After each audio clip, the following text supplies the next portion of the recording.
Bondy. Cahier des plaintes et doléances de la paroisse de Bondy. En conséquence de la lettre de convocation des États généraux à Versailles, le 27 avril 1789, et de l'ordonnance pour la convocation des 3 États de la prévôté et vicomté hors des murs de Paris, du samedi 4 avril 1789, les habitants de la paroisse de Bondy se sont assemblés, ce 16 avril, même année, à l'effet de rédiger leurs plaintes et doléances, et ont unanimement résolu que leurs représentants à l'Assemblée nationale demanderont. Article 1. Que le tiers-État soit désormais admis en nombre au moins égal à celui des 2 autres ordres aux assemblées de la nation. Que la délibération ait lieu par tête et non par ordre, ce qui tendrait à maintenir, entre les concitoyens, une division funeste. Que le retour périodique des États généraux soit indiqué à une époque fixe et déterminée. Qu'on s'occupe de fixer notre Constitution sur des bases solides et invariables, et que ces différents articles, une fois réglés, soient, à l'avenir, regardés comme loi constitutive de l'État. Article 2. Que tout privilège pécuniaire soit détruit comme abusif dans son origine, et comme contraire aux droits de la nature et de la raison, contre lesquels on ne doit jamais prescrire. Article 3. Que toute espèce d'impôt pèse également sur toutes les propriétés du royaume, et qu'on ne fasse, désormais, aucune distinction, sous ce rapport, entre les biens nobles, ecclésiastiques et roturiers. Que tous les impôts soient réunis en un seul, l'unité de l'impôt devant être regardée comme le chef-d'œuvre de l'administration politique, et qu'on établisse, pour atteindre ce but salutaire, la subvention territoriale en argent. Que l'impôt ne soit consenti que pour le temps qui doit s'écouler jusqu'à la prochaine tenue des États, que sa perception soit simplifiée, qu'on établisse des abonnements par province et par district, qu'on établisse des caisses provinciales chargées de verser directement au trésor de la nation, après qu'elles auront acquitté les charges du gouvernement dans l'étendue de leur district. Que tous les agents du fisc quelconque soient comptables envers la nation des deniers dont elle leur aura confié le maniement, et contraints de lui en rendre, chaque année, un compte qui sera rendu public par la voie de l'impression.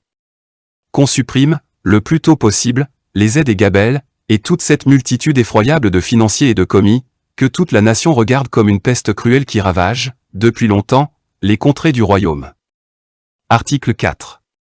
Qu'on réforme le code civil et criminel, et qu'on le fasse de manière que messieurs les juges soient dans l'heureuse impossibilité d'être injustes, et qu'on ait soin de les forcer de moins donner à l'arbitraire, en donnant souvent à la loi des interprétations forcées.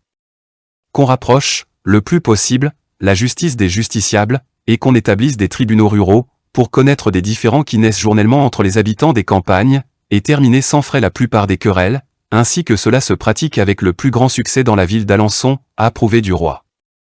C'est peut-être le seul moyen de couper la racine des procès que la plupart des justiciers de campagne ont grand soin de former et qui trop souvent entraînent la ruine des familles. Qu'on punisse sévèrement les banqueroutiers frauduleux, et qu'on établisse une meilleure police dans les campagnes. Article 5. Qu'on anéantisse le code des chasses, comme barbare et contraire aux droits de la nature et de la raison. Qu'on supprime les capitaineries, comme fléau de l'agriculture.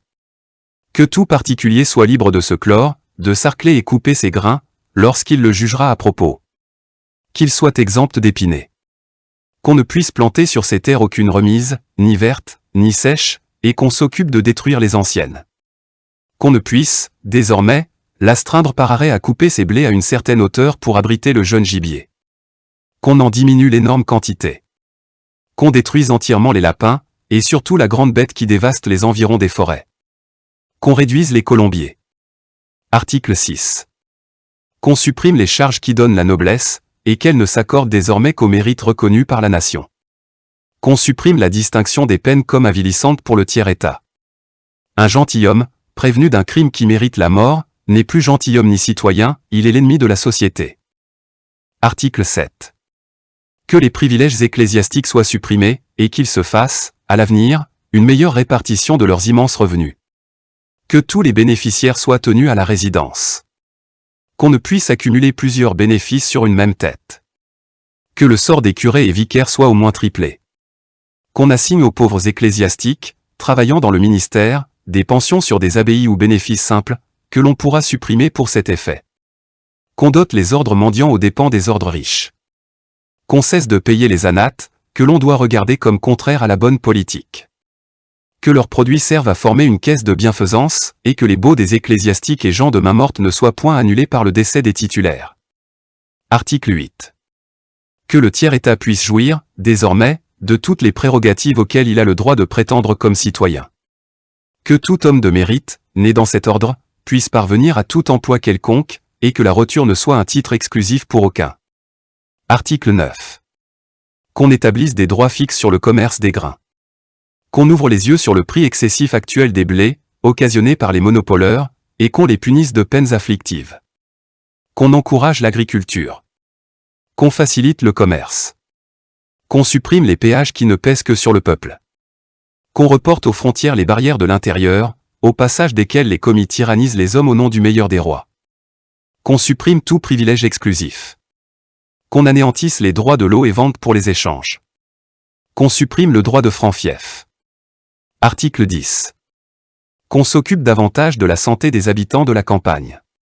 Qu'on fonde, pour cet effet, des places de chirurgiens qui se donneront au concours et qu'on se mette, enfin, en garde contre cette foule d'assassins qui prennent le titre de chirurgien, après avoir été peu de temps perruquiers dans la capitale, et fréquenté Saint-Côme, pour aller ensuite impunément dépeupler le royaume. Qu'on ait soin de l'éducation publique, en dotant plus convenablement le maître d'école. Article 11. La prestation des corvées se faisant en argent, nos députés demanderont que le pavé de Bondy soit incessamment rétabli, et que la partie de la route de Paris à Pantin soit tenue en meilleur état qu'elle n'a été jusqu'à présent. Article 12. Que toutes lois faites par les représentants de la nation, assemblées en états généraux, seront déposées au greffe des parlements, sans représentation, protestation ni opposition quelconque de leur part. Article 13. Qu'on supprime les milices, comme nuisibles à l'agriculture, et tendant à détruire ce qui reste de mœurs et subordination dans les campagnes. Article 14. Qu'on supprime la mendicité, et qu'on oblige chaque paroisse à nourrir ses pauvres, au moyen d'une somme annuelle qu'on pourra facilement prendre sur les biens ecclésiastiques.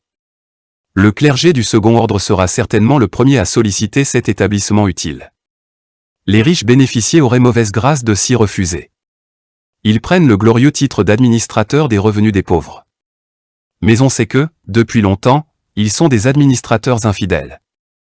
Se référant, lesdits habitants, aux différentes demandes portées au cahier des autres paroisses de la prévôté de Paris.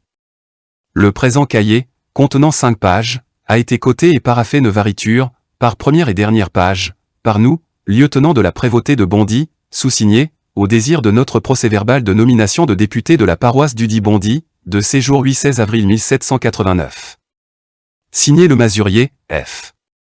Martin, Bureau, Le Maire, PHF. Martin, P.A. Chrétien, Souchet, Bureau, Roussel, Joly, Rouquière, Bossu, P. Julien, Gohin, Leloup, Roussel, Amançon, Gatine, H. Souchet, Levaux, Joliveau, Vaillant, Azet, Despris, Fremin, et Cotreau.